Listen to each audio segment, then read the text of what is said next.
It's Wednesday. We're going to be out here making money on Wednesday.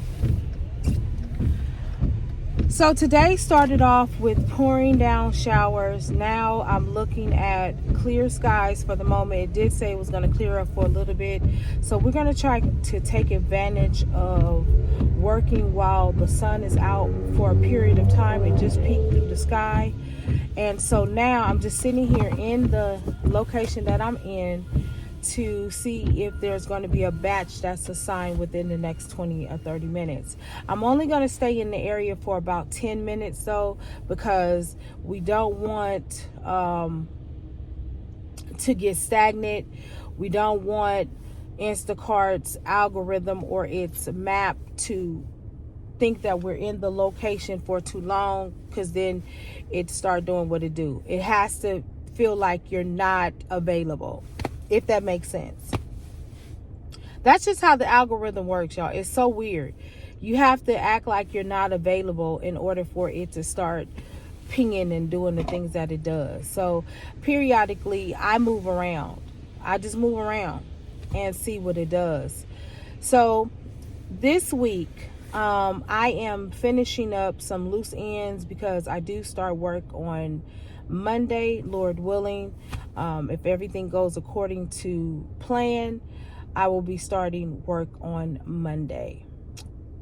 I'm only going to be working part-time, y'all, which is more than fine with me because I got other things to do. And plus, I'm still going to be doing the Instacart. That is not going away, guys. That is still going to be in full effect. I'm going to be working. I'm going to be doing my business, and I'm going to be doing Instacart because I have to rebuild.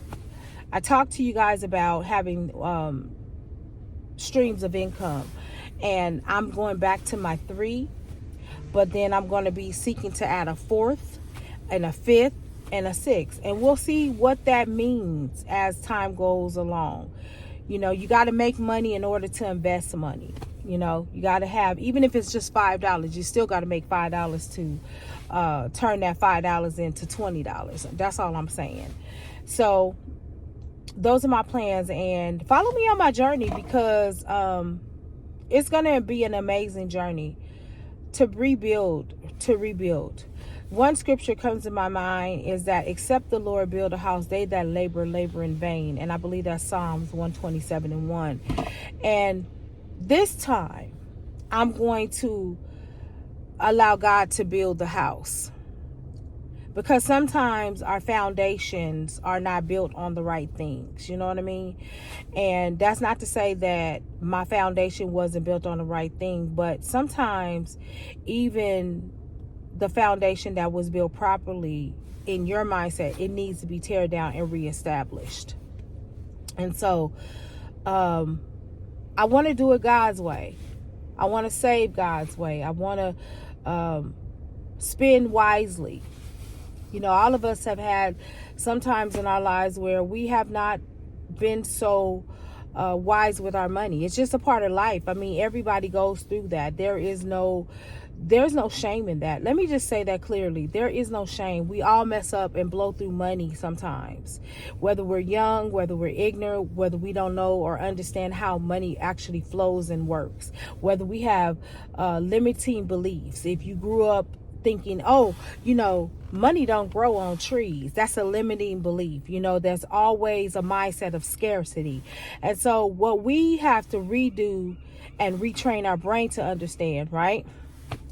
There's no scarcity. There's always enough, right? We always have to know that there's enough, because when you flow like that, and even if there is a little bit of drought, you don't have in your mind, well, where's the next this coming from? Where's the next coming from? You know automatically, first of all, primarily, that God is your source, right? He is the source of supply. So he provides. He provides always. And on my channel, guys, I'm always going to go back and acknowledge God and always say who he is, because he is Jehovah Jireh. He is the God that provides, and I'm not going to apologize for that. Understand this: we as individuals have to learn how to strategically operate in this world so that we can gain the advantages. See, a lot of us want to continue to be in this mindset of scarcity and the mindset of victimhood. No, we don't have time for that. I told you, we have to learn how to play the game, learn the rules of the game, right? When you learn the rules of the game, then you learn how to manipulate and go around the rules of the game and create some rules of your own. I'm just saying. That's my tidbit for today as I am out here in these streets, right? So we have to understand, y'all, there's always a will. Where there's always a will, there is a way. We just have to come out of this mindset, well, there's not enough. It's too saturated. If you're using words like that, then you have a limiting belief. We limit ourselves. And we have to stop limiting ourselves. Where have you limited yourself? Think about it. See, the one thing I love to do on my channel is I love to challenge our thinking, whether it's mine, yours, the next person, or the next person. See, that's the problem now. We do not think. We act like algorithms that just go and we program to do this every day. Oh, just get up, go to work, watch this, do that, do that. But we have to learn how to think for ourselves. That's the problem with society now. We don't learn how to think for ourselves. We let the news think for us. No. We let so-and-so, our family members do the thing. Oh, you should do this because I say do it. No, ma'am. I'm going to test everything that you say to me. I'm not going to go take nothing that you say verbatim, because what you saying right now may be absolutely wrong. See, what I've learned is that the majority ain't always right. Sometimes it's in the minority. Come on now.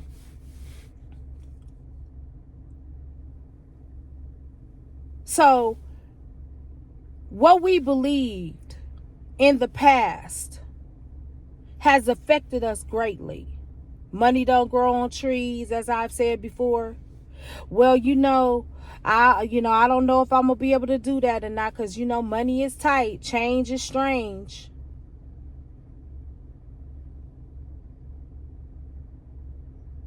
We have to change our wording.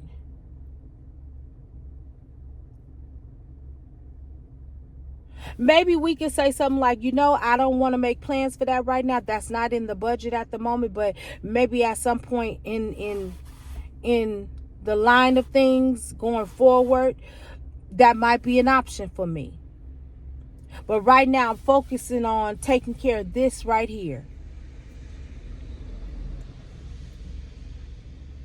I'm going to challenge you all today.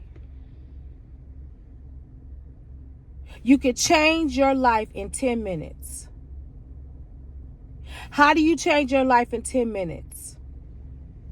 By speaking those things that you want to happen. By framing your world with words of affirmation, whether that's scripture, whether that's your favorite philosopher, whether it's that's something that you make up in your own mind. You can frame your world. You want to see a better outcome? Then learn how to choose and use your words wisely. I'll talk to you later. Don't worry about me. I'ma be alright.